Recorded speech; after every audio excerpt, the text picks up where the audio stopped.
Saya Nur Alia Sarah binti Harah Khalid, peserta-peserta ARPRM tahap Gansa daripada Persatuan Belia Jitu Felda Pemanis. Untuk komponen khidmat masyarakat, saya memilih sukarelawan. Yang pertama, dapat membantu saya untuk berkomunikasi dengan lebih yakin. Yang kedua, menjadikan persekitaran lebih ceria dan selesa. Yang ketiga, dapat membentuk sikap yang lebih bertanggungjawab. Yang keempat, mengajarkan saya untuk bekerjasama. Yang kelima, menjadikan kawasan kediaman lebih selesa. Untuk komponen rekreasi fizikal, saya memilih jogging. Yang pertama, jogging menyihatkan badan. Yang kedua, menguatkan otot stamina.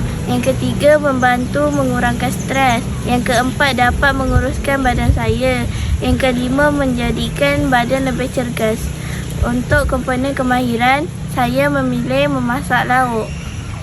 Yang pertama, menyediakan makanan yang berkhasiat. Yang kedua, memasak melatih kesabaran saya. Yang ketiga, memasak meningkatkan kreativiti saya dalam memasak. Yang keempat, belajar merancang menu baharu dalam masakan. Yang kelima, belajar menggunakan peralatan dapur dengan betul.